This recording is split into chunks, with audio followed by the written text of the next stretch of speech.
Greetings, welcome back to my channel. This is StasiaBliss, where we talk about Kundalini awakenings and managing that life force energy that comes with an awakening. So today I wanted to give you a couple of ways, let's say 3 ways, that Kundalini helps us with love. That seems very general, but let's get into it. Before we do, if you like this video, please like it, subscribe, share the video. It's the only way the information can get out there, and a lot of people are going through awakenings right now, so a lot of people need this information. So if you know someone that you think is struggling, that may be in a Kundalini awakening, because everyone is, and they don't know it, please share this channel. Share a video that you like. It would really help spread the word. It's not just for me, it's for the collective. I am just a messenger. And as with all of my videos, just take what resonates with you, discard the rest. This is, you're here at this time for something. So when you get the message that you're here to get, you should know it. There should be a ding within you, right? Okay, how Kundalini awakenings help with love. 3 ways. So the first way that Kundalini awakenings assist us with love is they first require of us to give love to ourselves. Okay, because we can't truly ever love another person if we don't know how to love ourselves. And the Kundalini awakening turns your attention around from out there externally, which we were all taught to be good helpers and servers, right? A lot of us are people pleasers that come to this information. But it turns you around and makes you have to focus on yourself, on your health, on your journey, looking at your own blocks, where you've held yourself back and so forth. And then that practice, that work, which we talked about in shadow work the other day, really assists in loving somebody else and being truly able to love. When we're able to love the self, then we're able to know how another person needs to be loved. So that's the first way. The second way is Kundalini awakening actually does open your heart to deeper capacity for love. So the amount that you could love before an awakening is very shallow compared to after an awakening.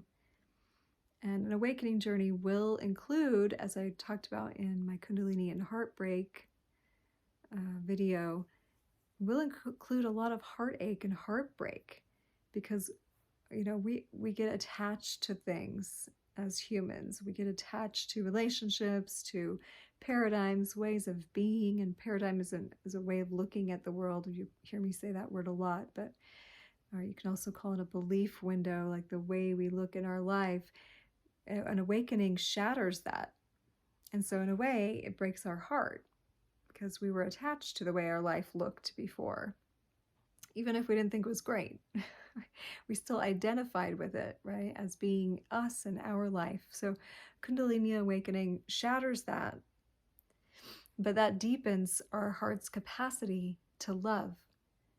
A lot of people have been asking me how my dad is since the video yesterday. He's still in the hospital. Thank you for your prayers. They've got to run a lot more tests. So yeah, I don't know yet.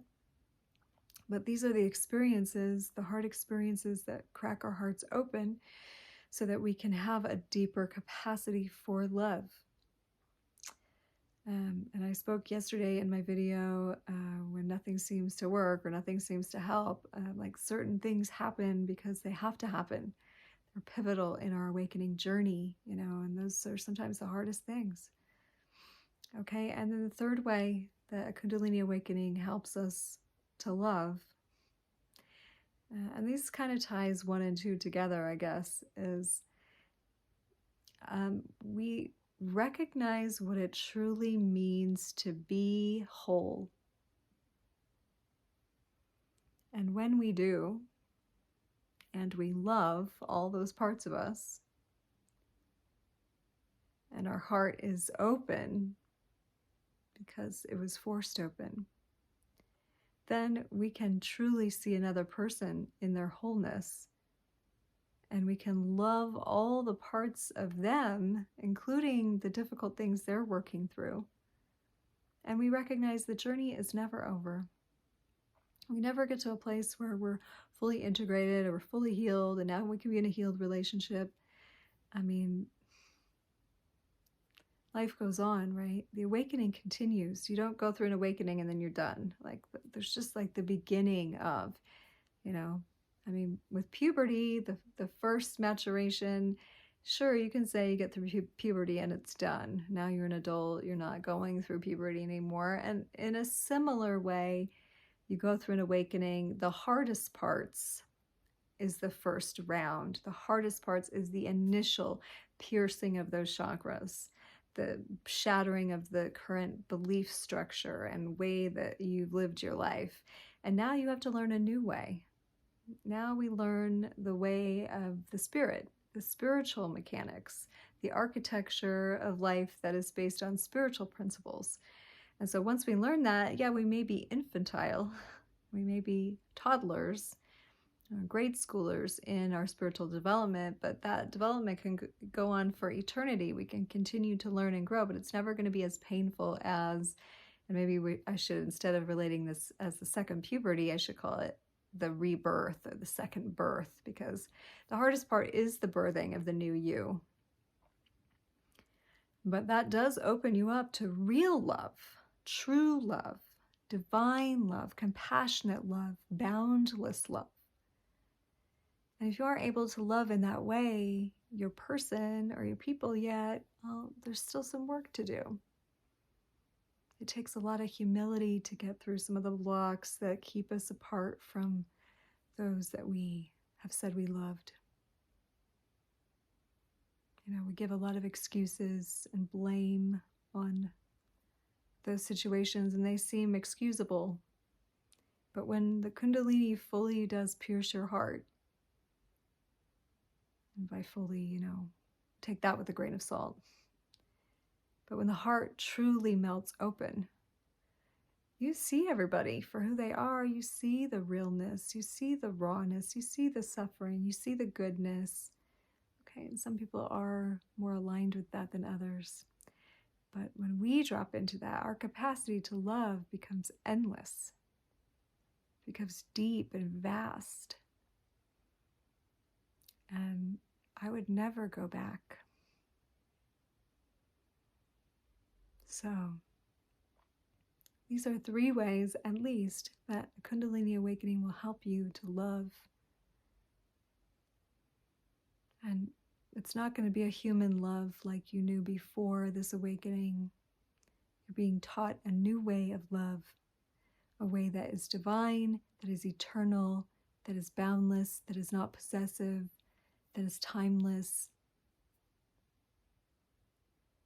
that is the most beautiful love. And your romance with life takes on new flavor. Okay, that's all I have time for today. Just a little message on this Friday, Venus's Day, Day of Love. Okay, I'll see you again.